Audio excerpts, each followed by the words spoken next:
A continuous random variable x has the probability density function f of x is equal to a plus bx, 0 is lesser equal to x, lesser equal to 1. If the mean of the distribution is 1 by 2, find a and b. इस question को हम solve करते हैं। इस question को solve करने के लिए आपने पहले आइडिया लेना है कि इसको सॉल्व हम कैसे करेंगे।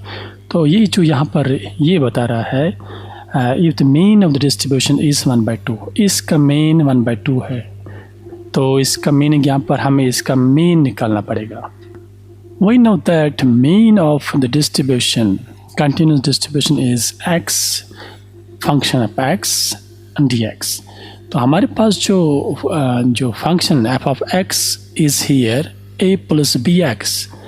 We will write here f of x is equal to a plus bx. तो हमें यहाँ इस a plus bx का इंटीग्रेशन निकालना, तो मीन निकालना है। तो मीन कैसे निकालेंगे? This integration this x is x and function of x is a plus bx. तो हमें अब इसको इंटीग्रेट करना पड़ेगा। अब इसका लिमिट जो है, लिमिट इज़ हियर 0 to 1, तो यही लिमिट इसका है 0 to 1। अब इसकी हम इंटीग्रेशन करने पड़ेंगे, तो which is equal to 0 to 1। अब इस x को इन दोनों के साथ हम मल्टीप्लाई करेंगे, इसमें become x and this a plus and x bx which is equal to bx square and बाहर है इसका dx। now which is again equal to, इसका हम अलग अलग इंटीग्रेशन करते हैं, इंटीग्रेशन ऑफ x से इसकी अलग इंटीग्रेशन और दिस इंटीग्रेशन bx स्क्वायर और इसका dx। अब इनको हम इंटीग्रेट करते हैं। We know that integration of this will become x raised power 1. It means x raised power 1 plus 1 divided by 2, which is equal to x square by 2. Integration of this x with limit here is 0 to 1 plus same here is a, ये a इसके बाहर रहेगा, okay, plus now b and integration of this x square which is equal to x 2 plus 1 is equal to 3 divided by 3 with limit 0 to 1. now this will be equal to, अब इस limit को हमने देना है इनमें, तो इसका limit बनेगा a, ये बाहर, और इस x को पहले 1 लिमिट देना है which means 1 square by 2 minus 0, अब 0 को देना है 0 स्क्वायर बाई 2। नाउ अब b इसका बाहर, अब ये लिमिट इसको देना है x cube by 3 which is equal to x cube, पहले इसको 1 लिमिट देना है, हाँ 1 cube by 3 which is equal to a 1 square is 1 by 2 minus 0 by 2 is 0, तो इसको हम नहीं लिखेंगे। तो अब यहाँ इसके बाद है plus b 1 cube is 1 that is 1 by 3 minus 0 which is equal to a by 2 plus b by 3। तो यह हमने इसका एक्चुअल में जो मीन हमें निकालना था वो हमने निकाला इसका। तो but it is given in question here that this the distribution, the mean of this distribution is equal to 1 by 2. That means this mean and this a by 2 plus b by 3 is equal to 1 by 2. तो अब हम इसको solve करते हैं, cross multiplication करेंगे।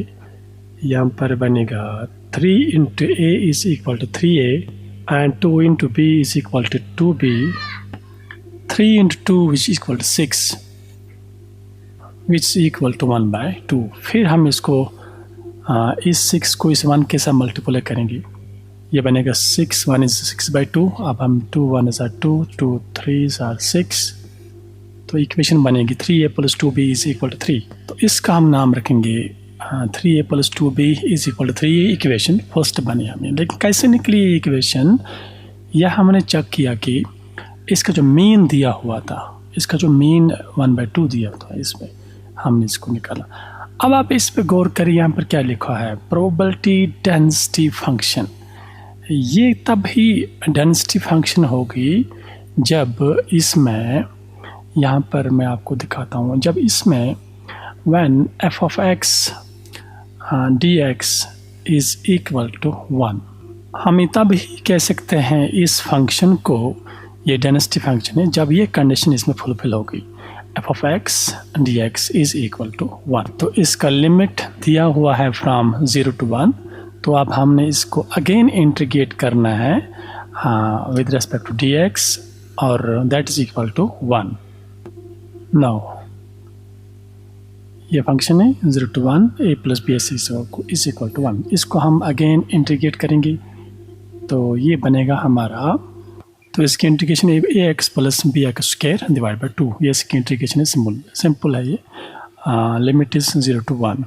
तो अब इसमें हम लिमिट दे देते हैं 0 to 1, ये बनेगा, इस 1 को जब हम दे देंगे a into 1 plus b into 1 square by 2 minus 0।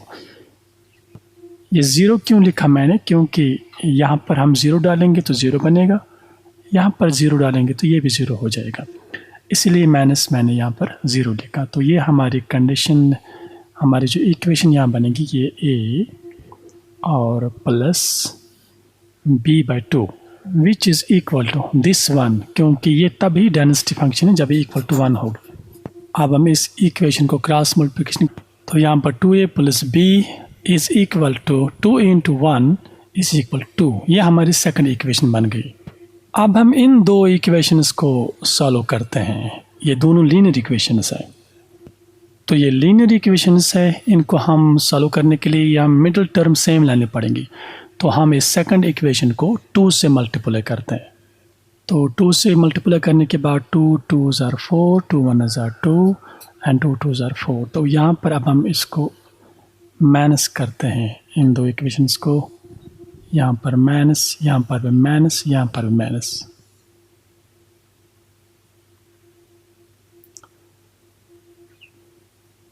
To and 2 cancel, again 4 minus 3 is equal to minus 1, minus minus cancel, a is equal to 1, तो a क्यों निकला हमारा 1। तो b निकालने के यहाँ लिए हम इस a को इक्वेशन 2 में डाल देते हैं या फर्स्ट में डाल देते हैं, मैं इस a को इक्वेशन सेकंड में डाल देता हूँ। तो a को हमने सेकंड इक्वेशन में डाला 1, तो वहाँ से हमारा निकला b value. Now a is equal to 1 and b is equal to 0। अगर आपने अभी ये चैनल सब्सक्राइब नहीं किया तो आप इसको ज़रूर सब्सक्राइब करिएगा और अपने फ्रेंड्स के साथ भी ज़रूर शेयर करना।